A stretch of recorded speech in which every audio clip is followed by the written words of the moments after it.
નમસ્કાર, આપ જોઈ રહ્યા છો જીએસટીવી નેશનલ પ્લસ બુલેટિન સાથે હું મનોજ। ઝારખંડ, ત્રિપુરા, કેરળ, પશ્ચિમ બંગાળ, ઉત્તર પ્રદેશ અને ઉત્તરાખંડની 7 વિધાનસભા બેઠકોની પેટા ચૂંટણીની જાહેરાત થઈ ચૂકી છે। તો 7 બેઠક ઉપર 5 સપ્ટેમ્બરે મતદાન થશે, જ્યારે 8 સપ્ટેમ્બરે પરિણામની જાહેરાત થશે।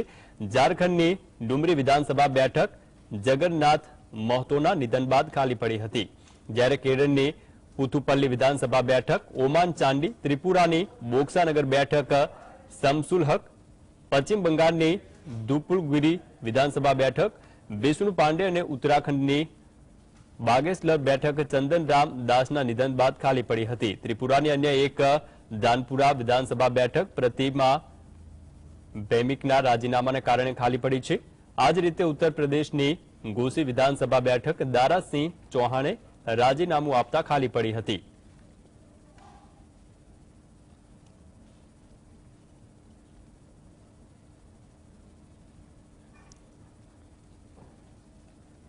હરિયાણામાં નુહમાં હિંસા બાદ 11 ઓગસ્ટ સુધી મોબાઈલ ઇન્ટરનેટ સેવા પર પ્રતિબંધ મૂકવામાં આવ્યો છે। જો કે કર્ફ્યુમાં 9 ઓગસ્ટથી રાહત મળશે। પ્રશાસન તરફથી ધીરે ધીરે કર્ફ્યુમાં રાહત આપવાના સમયમાં પણ વધારો કરવામાં આવી રહ્યો છે।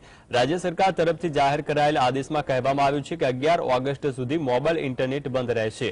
આમ કરવા પાછળનું કારણ એ છે કે ત્યાં કોઈ ખોટી અફવાઓ ન ફેલાવે તથા ખોટી સૂચનાઓને રોકવા માટે આવો નિર્ણય કરાયો છે। બીજી તરફ જિલ્લા અધિકારીઓએ આદેશ જાહેર કરતા કહ્યું છે કે 9 ઓગસ્ટ એટલે કે બુધવારના રોજ કર્ફ્યુમાં સવારે 9 વાગ્યાથી બપોરે 1 વાગ્યા સુધી રાહત આપવામાં આવશે, જ્યારે ઇન્ટરનેટ સેવાઓ બંધ કરવાના સમયને 11 ઓગસ્ટ રાતથી 12 વાગ્યા સુધી વધારવામાં આવ્યું છે। મોબાઈલ ઇન્ટરનેટ સેવાઓ દરેક પ્રકારના એસએમએસ અને દરેક ડોંગલ સેવાઓ વગેરે બંધ કરવાનો આદેશ આપવામાં આવ્યો છે।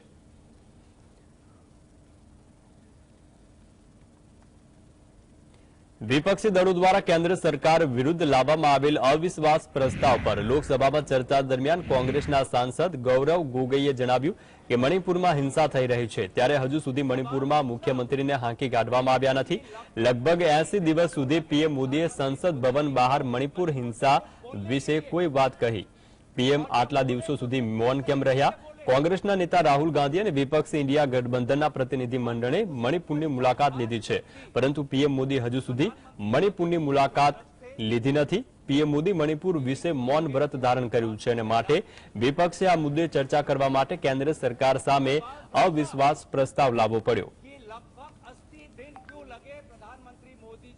मणिपुर को एक संदेश जाए कि इस दुख की घड़ी में पूरा सदन मणिपुर के साथ है, हम मणिपुर में शांति चाहते हैं। ये हमारी अपेक्षा थी, ये हमारी अपेक्षा थी, लेकिन अफसोस की बात है कि ऐसा नहीं हुआ। प्रधानमंत्री महोदय ने एक मौन व्रत लिया कि सदन में ना लोकसभा में कुछ बोलेंगे ना राज्यसभा में कुछ बोलेंगे, और इसीलिए अध्यक्ष महोदय ये नौबत आनी पड़ी कि हम अविश्वास प्रस्ताव के द्वारा प्रधानमंत्री मोदी जी का मौन व्रत हम तोड़ना चाहते हैं। સંસદના ચોમાસુ સત્રનો 14મો દિવસ છે। લોકસભામાં મણિપુર હિંસા અંગે કેન્દ્રની મોદી સરકાર વિરુદ્ધ લાવવામાં આવેલ અવિશ્વાસ પ્રસ્તાવ પર ચર્ચા ચાલી રહી છે। તો આ જ સમયે અવિશ્વાસ પ્રસ્તાવ રજૂ કરતા કોંગ્રેસના સાંસદ ગૌરવ ગોગોઈએ પીએમ મોદીને પ્રશ્ન પૂછતા કહ્યું કે મણિપુર બધા ગયા પણ પીએમ મોદી કેમ ન ગયા? તેમણે મણિપુર મુદ્દે બોલવા માટે 80 દિવસ કેમ લીધા? તેમજ તેમણે કહ્યું છે કે ગુજરાતમાં 2 વાર સીએમ બદલાયા તો મણિપુરમાં કેમ નહીં?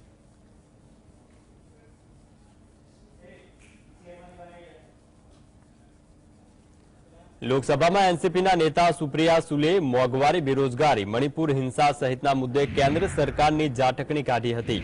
મણિપુરમાં થયેલી હિંસા અને ઘર્ષણના બનાવને કારણે કુલ 179 લોકોના મોત થયા છે। 60,000થી વધુ લોકો વિસ્થાપિત થયા છે। પ્રદેશમાં હિંસાના કારણે 3,000થી વધુ ઘરોને નુકસાન અથવા ક્ષતિ પહોંચી છે। રાજ્યમાં સુરક્ષા બળોની 161 કંપની તૈનાત કરવામાં આવી છે, તેમ છતાં સ્થિતિ હજુ કાબૂમાં આવી નથી।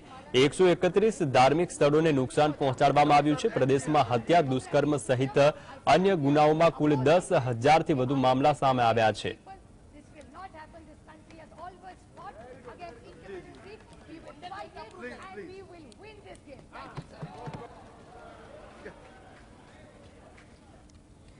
ભાજપના સાંસદ નિશિકાંત દુબે લોકસભામાં જણાવ્યું હતું કે મોદી અટક બદનક્ષી કેસમાં સુપ્રીમ કોર્ટે સુરતની કોર્ટે રાહુલ ગાંધીને ફટકારેલી સજા પર સ્ટે આપ્યો છે અને તેના આધારે પણ તેમની લોકસભા સદસ્યતા પુનઃસ્થાપિત થઈ છે. સુપ્રીમ કોર્ટે સ્ટે ઓર્ડર આપ્યો છે. રાહુલ ગાંધીએ જણાવ્યું હતું કે તેઓ માફી નહીં માંગે. આ સાથે જ તેમણે કહ્યું કે હું સાવરકર નથી. કટાક્ષમાં નિશિકાંત દુબેએ જણાવ્યું કે રાહુલ ગાંધી ક્યારેય સાવરકર બની પણ નહીં શકે. ओबीसी से क्यों माफी मांगेंगे, बड़े आदमी हैं. और दूसरी बात यह है कि सावरकर नहीं हूं मैं, सावरकर नहीं हूं मैं. आप सावरकर हो भी नहीं सकते, कभी जिंदगी में नहीं हो सकते. 28 साल उस आदमी ने जेल में गुजारा है. आप अपनी तुलना सावरकर से करते हैं, कभी सावरकर नहीं हो सकते. સંસદનું ચોમાસું સત્ર પૂરું થતાની સાથે જ ભાજપ વિપક્ષી પાર્ટીઓના ગઠબંધન ઇન્ડિયા પર જોરદાર વળતો પ્રહાર કરવાની તૈયારીમાં છે. પીએમ મોદીએ ક્વિટ ઇન્ડિયા મૂવમેન્ટની શરૂઆત કરશે. સૂત્રોના જણાવ્યા અનુસાર પીએમ મોદીએ બીજેપી સાંસદોની સંસદીય દળની બેઠકમાં આની જાહેરાત કરી. તેમણે બેઠકમાં કહ્યું છે કે સંસદનું સત્ર પૂરું થતાં જ દેશમાં એક અભિયાન શરૂ કરવામાં આવશે. આ અભિયાનમાં તૃષ્ટિકરણ, પરિવારવાદ અને ભ્રષ્ટાચારના નારા આપવામાં આવશે. આ દરમિયાન તેમણે સાથી નેતાઓ સાથે અનેક મુદ્દા પર ચર્ચા કરી. આ મીટિંગ દરમિયાન પીએમ મોદીએ જાહેરાત કરી હતી કે આગામી મહિનાઓમાં ભાજપ ક્વિટ ઇન્ડિયા આંદોલન શરૂ કરશે. આ અભિયાન હેઠળ ભ્રષ્ટાચાર, પરિવારવાદ અને તૃષ્ટિકરણને ભારત છોડવા માટે કહેવામાં આવશે.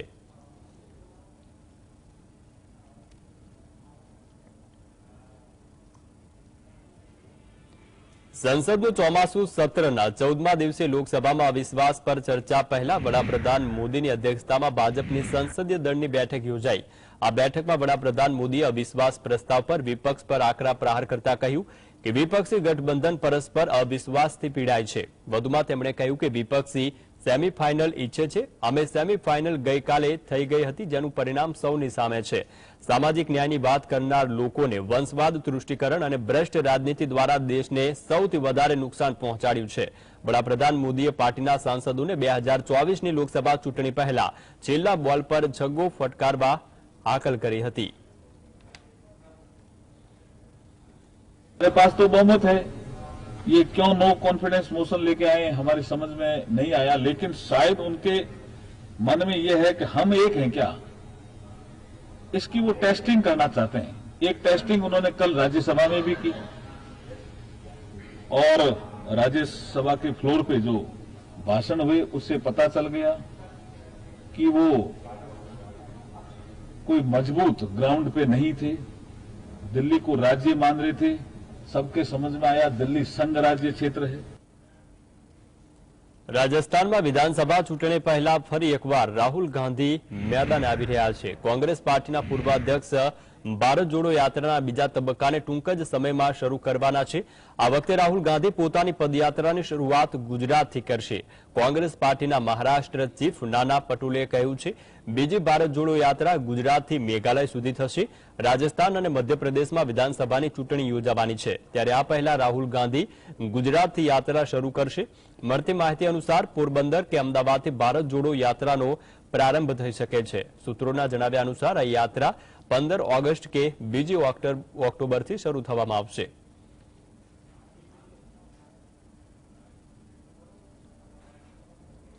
કોંગ્રેસના સાંસદ મનીષ તિવારીએ કહ્યું છે કે મ્યાનમાર તેની સરહદ મણિપુર સાથે વહેંચે છે. ચીન સાથે મ્યાનમારની મિલિટરી જૂટાના સંબંધો જગજાહેર છે, જેથી મણિપુરમાં જે પણ અસ્થિરતા સર્જાય છે તે દેશને જ નહીં પરંતુ તે ભારતની રાષ્ટ્રીય સુરક્ષાને પણ અસર કરે છે. આ સંદર્ભમાં ચીનનો પણ ઉલ્લેખ કરતા તેમણે જણાવ્યું કે એપ્રિલ 2020માં નિયંત્રણ રેખા પર ભારતીય સરહદમાં ઘૂસણખોરી કોઈ એક જગ્યા નહીં પરંતુ 8 જગ્યાએ થઈ હતી. કોંગ્રેસ નેતાએ કહ્યું છે કે હું સરકારને પૂછવા માંગુ છું કે ઘૂસણખોરીને 37 મહિના બાદ પણ શું સરકાર આ ઘૂસણખોરી પર એ નક્કી કરી શકે છે કે આ ઘૂસણખોરી પાછળ ચીનનો રાજકીય ઈરાદો શું છે? આજ સુધી ગૃહમાં ચીન પર કોઈ ચર્ચા થઈ નથી. આ પ્રકારની ઘૂસણખોરી શું ગુપ્તચર તંત્રને ખબર ન પડે?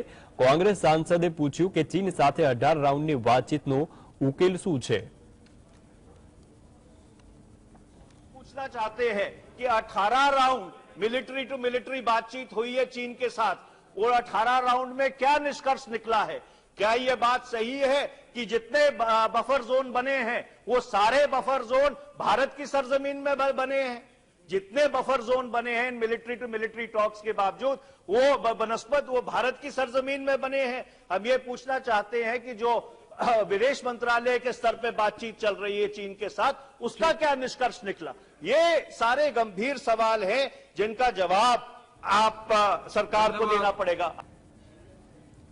વિપક્ષને પડકારતા કેન્દ્રીય મંત્રી કિરેન રિજિજુએ લોકસભામાં કહ્યું કે આજે વિપક્ષી પાર્ટીના નેતાઓ આરોપ લગાવે છે કે ચીન ભારતમાં ઘૂસી ગયું, ચીનના લોકો વસી ગયા છે, પણ પરિસ્થિતિ એવી નથી। તમે લોકો અહીં બેસીને લોકોને ગેરમાર્ગે દોરો છો। કેન્દ્રીય મંત્રીએ કહ્યું છે કે હું તમામ નેતાઓને કહેવા માંગુ છું કે આ ચોમાસુ સત્ર પછી તમે મારી સાથે અરુણાચલ ચાલો, હું તમને અરુણાચલ પ્રદેશ બતાવીશ અને તમે જોશો કે ચીન ક્યાંય ઘૂસ્યું નથી।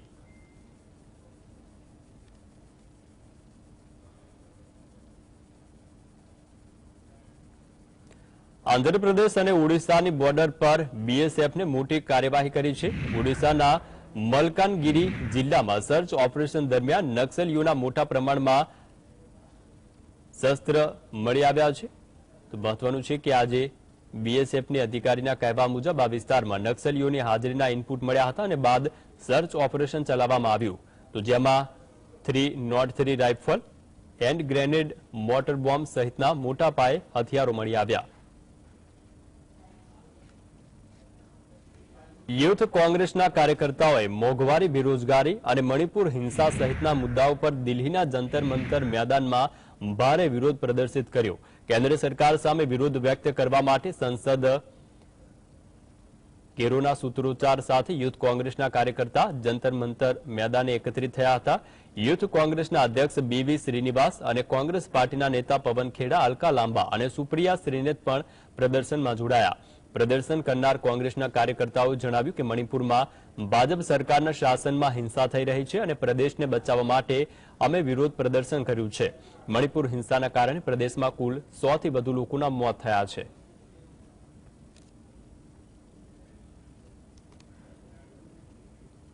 કોંગ્રેસના નેતા રાહુલ ગાંધી લોકસભાની સદસ્યતા મેળવ્યા બાદ પહેલીવાર તેમના મત વિસ્તાર વાયનાડની મુલાકાત લેશે।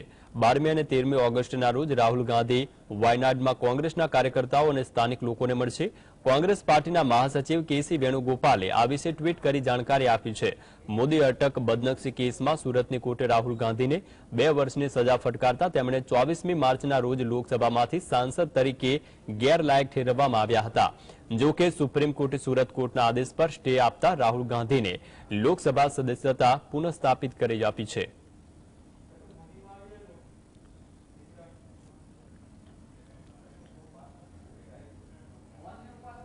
આમ આદમી પાર્ટીના સાંસદ રાઘવ ચડ્ડાએ જણાવ્યું કે વિશેષ અધિકાર સમિતિએ મને નોટિસ મોકલે ત્યાર પછી હું તેનો જવાબ આપીશ। બિલને સિલેક્ટ કમિટીને મોકલવાના પ્રસ્તાવ સહિતની જરૂર પડતી નથી। આ સાથે જ તેમણે કહ્યું છે કે વિપક્ષ ઇન્ડિયા ગઠબંધન 102 સાંસદ સભ્યોને બિલની વિરુદ્ધ મતદાન કર્યું। સંસદમાં આ બિલને અટકાવી શકાય નહીં, પરંતુ કોર્ટમાં તેની સામે લડત લડીશું।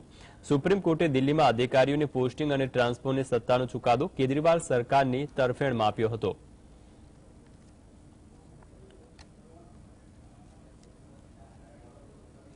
દિલ્હી સેવા બિલ મુદ્દે લગભગ 6 કલાક સુધી ચર્ચા અને મતદાન કરાયા બાદ રાજ્યસભામાં પસાર થયું। જો કે જ્યારે સદનમાં આ બિલ વિશે ચર્ચા થતી હતી ત્યારે આમ આદમી પાર્ટીના સાંસદ રાઘવ ચડ્ડાએ બિલને સિલેક્ટ કમિટીને મોકલવાનો પ્રસ્તાવ રજૂ કર્યો હતો, જેમાં કેટલાક સાંસદ સભ્યોએ સમર્થન આપ્યા હોવાનો દાવો હતો। બીજેડીના સાંસદ સસ્મિત પાત્રાએ જણાવ્યું હતું કે જ્યારે પ્રસ્તાવ રજૂ કરવામાં આવ્યો ત્યારે સાંભળ્યું કે તેમાં મારું નામ પણ સામેલ છે। મારી મંજૂરી વગર નામ અને સહીનો ઉપયોગ કરાયો છે। આની તપાસ થવી જોઈએ। આ વિશેષ અધિકાર હનનનો મામલો છે। આ વિશે ભાજપના સાંસદ રમેશ બુદરીએ આમ આદમી પાર્ટીની ઝાટકણી કાઢતા કહ્યું કે આ છેતરપિંડી છે। આ ખૂબ જ દુર્ભાગ્યપૂર્ણ છે કે ખોટી સહી કરી સદનના પ્રસ્તાવ રજૂ કરવામાં આવ્યો। नियमों के विरुद्ध नहीं, फोर्जरी, चोर चोरी से जाए, हेरा फेरी से ना जाए। बाहर तो डकैती डाल रहे हैं, दिल्ली को लूट रहे हैं, लेकिन पार्लियामेंट में भी एक मोशन जाली साइन करके दे देना बड़े दुर्भाग्य की बात है।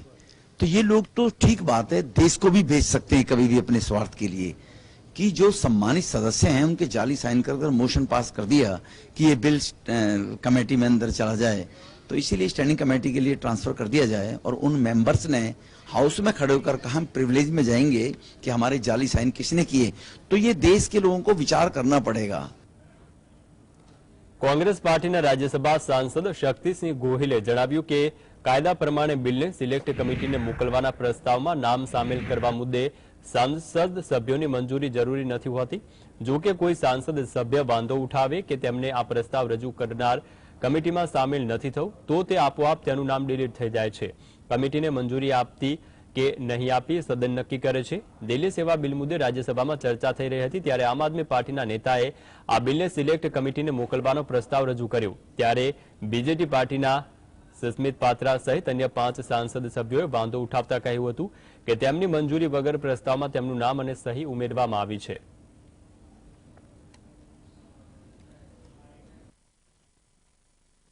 कानून क्लियर है कि मुझे मैं मूव कर रहा हूं तो मुझे किस मेंबर को कमिटी में रखना है उसकी सहमति लेनी नहीं है।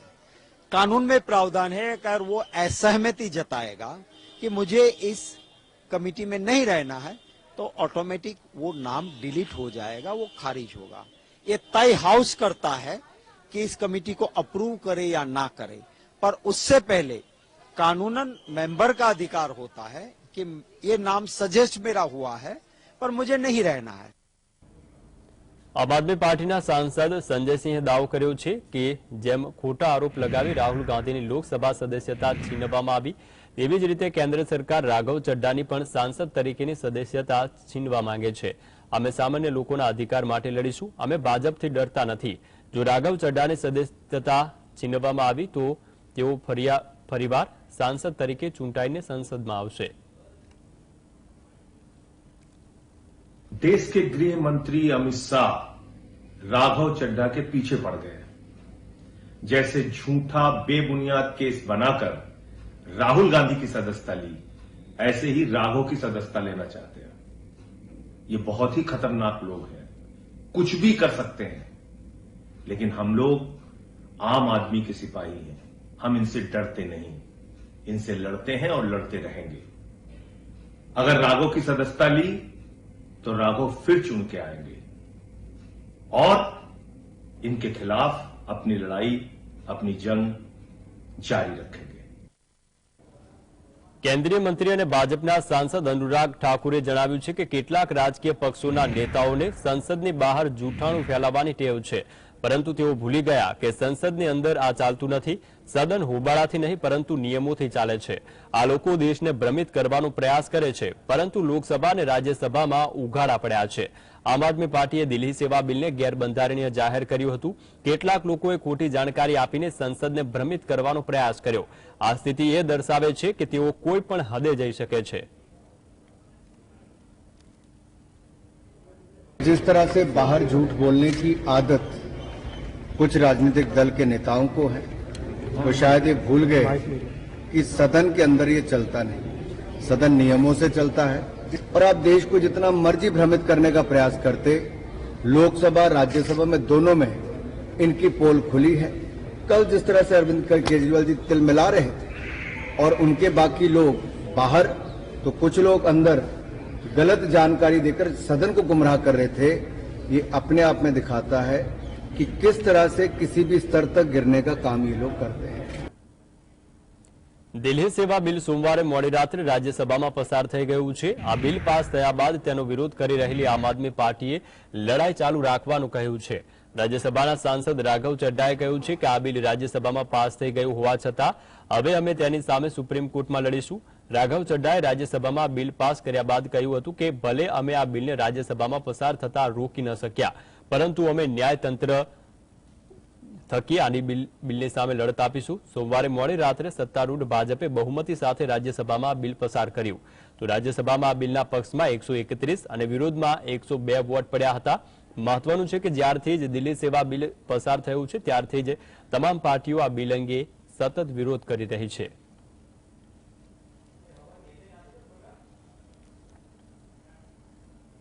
કોંગ્રેસ પાર્ટીના સાંસદ ધીરંજન ચૌધરીએ જણાવ્યું છે કે સંસદની અંદર સંખ્યાબળના આધાર નહીં પરંતુ મુદ્દા પર ચર્ચા કરવામાં આવે છે।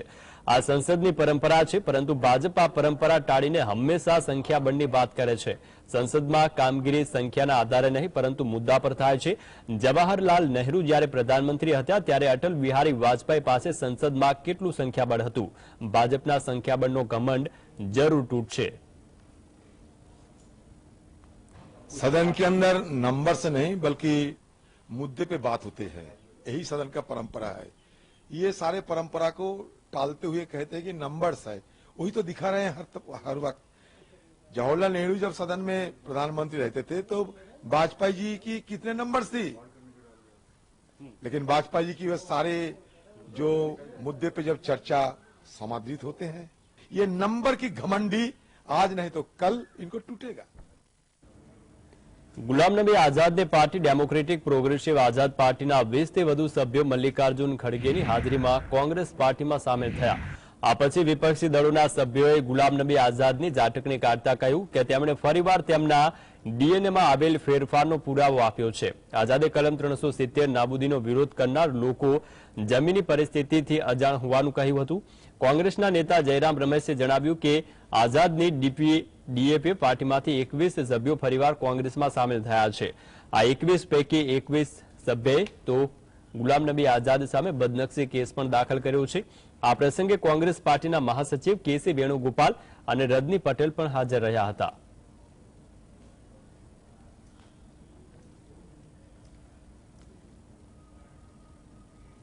ઉદ્ધવ ઠાકરે સમૂહની શિવસેનાના નેતા આદિત્ય ઠાકરેએ જણાવ્યું છે કે જે પણ લોકો સત્ય કે લોકો માટે લડ્યા છે તેમનો અવાજ દબાવવાનો પ્રયાસ કરાયો છે।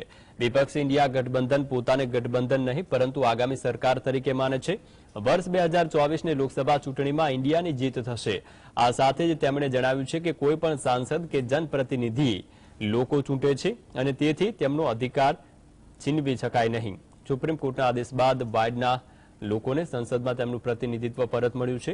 સમગ્ર દેશના લોકોએ રાહુલ ગાંધીનું સંસદમાં સ્વાગત કર્યું। कोई इनका हक छीन नहीं सकता, अधिकार छीन नहीं सकते।